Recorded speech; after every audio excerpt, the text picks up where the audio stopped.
Hi అండి, నమస్తే. Welcome back to Mrs vlog. ఎలా ఉన్నారు? అందరూ బాగున్నారు కదా? ఈ రోజు కూడా ఒక మంచి యూస్ఫుల్ వీడియోతో మీ ముందుకు వచ్చేస్తున్నానండి. ఇవాళ వీడియోలో అయితే గన ఇత్తల సామాన్లు ఎలా ఈజీగా క్లీన్ చేసుకోవచ్చు అనేది ఈ రోజు వీడియోలో అయితే గన మీ అందరితో కూడా షేర్ చేసుకుంటా ఉన్నాను. సో తప్పకుండా చూడండి, ఎండింగ్ వరకు మీకు అర్థమవుతుంది. మనకు ఇప్పుడు ఆషాఢ మాసం స్టార్ట్ అయిందంటే మనకు వరుసగా పండుగలు అనేది స్టార్ట్ అవుతాయి. సో పండుగలు వచ్చిందంటేనే మనం పూజ సామాన్ క్లీన్ చేసుకోవాలంటే ఎక్కువ టైం పడుతుంది. సో అలా ఎక్కువ టైం లేకుండా తక్కువ టైంలోనే మనం ఇత్తలు పూజా సామాన్లు ఎలా క్లీన్ చేసుకోవచ్చు అనేది ఈ రోజు వీడియోలో అయితే తెలుసుకున్నాము. సో లేట్ చేయకుండా వీడియో అయితే స్టార్ట్ చేసే ముందు మన ఛానల్ ఎవరన్నా ఫస్ట్ టైం చూసినట్టయితే ప్లీజ్ సబ్స్క్రైబ్ చేసుకోండి. పక్కనే ఉన్న బెల్ ఐకాన్ క్లిక్ చేస్తున్నారంటే నేను చేసే ప్రతి వీడియో మీకు నోటిఫికేషన్ అవుతుంది ఫ్రెండ్స్, మిస్ కాకుండా. అలాగే ఈ వీడియో చూసే వాళ్ళు మీకు నచ్చింది అనుకుంటే తప్పకుండా ఒక లైక్ చేసి నన్ను ఇలాగే సపోర్ట్ చేస్తారని మనస్ఫూర్తిగా కోరుకుంటా ఉన్నాను. సో లేట్ చేయకుండా వీడియో అనేది స్టార్ట్ చేసేద్దాము. సో ఈ బౌల్ చూడండి ఎంత బ్లాక్ గా ఉందో. ఈ బౌల్ అయితే గన నేను గడప దగ్గర నీళ్ళు వేసి పూలు అనేది డెకరేషన్ చేసుకుంటానండి. సో అందరూ కూడా ఈ మాదిరి బౌల్స్ అనేది యూజ్ చేస్తా అంటారు. సో మనం నీళ్ళు అనేది వేసి పెట్టడం వల్ల నల్లగా అయిపోతుంది, మచ్చలు మచ్చలు వచ్చేస్తుంది. సో మనం డైలీ నీళ్ళు అనేది వేసి పెడతాం కాబట్టి ఈ మాదిరి నల్లగా అయిపోతుంది. సో దాన్ని క్లీన్ చేసుకోవాలంటే మనకి ఎక్కువ టైం పడుతుంది, చేతులు కూడా నొప్పి పుడతాయి.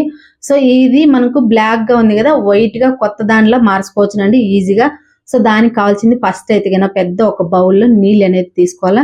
సో వేడి నీళ్ళైనా పర్లేదు, చల్లనైనా పర్వాలేదు. ఇక్కడైతే నేను చల్లనీళ్ళే తీసుకున్నానండి. సో ఈ మాదిరిగా ఒక అర్ధానికి నీళ్ళు అనేది తీసుకొని ఒక 2 స్పూన్లు వచ్చేసి సర్పొడి వేసుకోవాలా. మీరు వాడే సర్పొడి ఏదైనా పర్వాలేదు వేసుకోవాలా. కోల్గేట్ టూత్ పేస్ట్ వచ్చేసి ఈ మాదిరిగా ఒక అర్ధ స్పూన్ అనేది పేస్ట్ అనేది వేసుకోవాలండి. సో మీరు వాడే పేస్ట్ ఏదైనా పర్వాలేదు వేసుకోండి. సో అర్ధ స్పూన్ వేసుకుంటే సరిపోతుంది. సో నేనైతే ఒకటే కాబట్టి ఈ మాదిరిగా కొద్దిగానే వేసినానండి. సో పూజ సామాన్లు ఏదైనా క్లీన్ చేసుకోవచ్చునండి. ఇత్తలి రాగి కూడా క్లీన్ చేసుకోవచ్చు. సో ఇత్తలి అయితే ఈజీగా పోతుంది. సో ఈ మాదిరిగా అంతా వేసేసినాక సరుపు ఈ పేస్ట్ అంతా మిక్సీలో ఒకసారి స్పూన్ తో బాగా మిక్స్ చేసుకొని మనం ఈ బౌల్ ఉంది కదా, ఆ బౌల్ అనేది ఆ నీళ్ళలో పెట్టేసినామంటే ఒక 10 నిమిషాలు అలాగే వదిలేసి 10 నిమిషాల తర్వాత క్లీన్ చేసినామంటే ఈజీగా పోతుంది.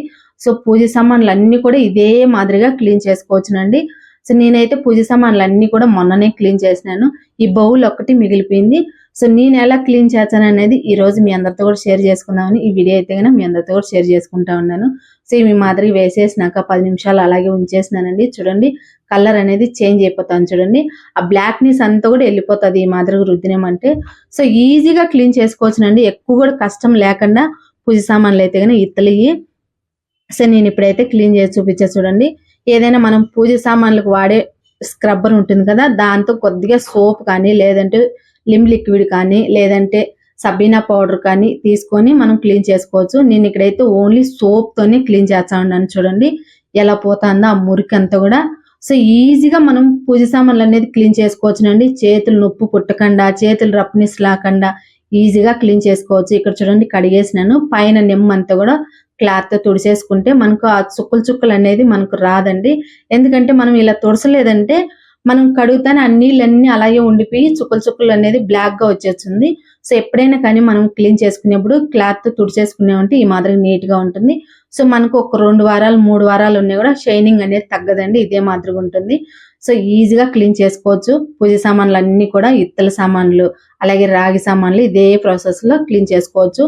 సో ఇంతేనండి ఈ రోజు వీడియో అయితే. ఈ వీడియో మీకు అందరికి యూస్ఫుల్ అవుతుందని అనుకుంటా ఉన్నాను. ఈ వీడియో మీకు నచ్చితే ఒక లైక్ చేయండి, అలాగే మన ఛానల్ సబ్స్క్రైబ్ చేసుకోండి.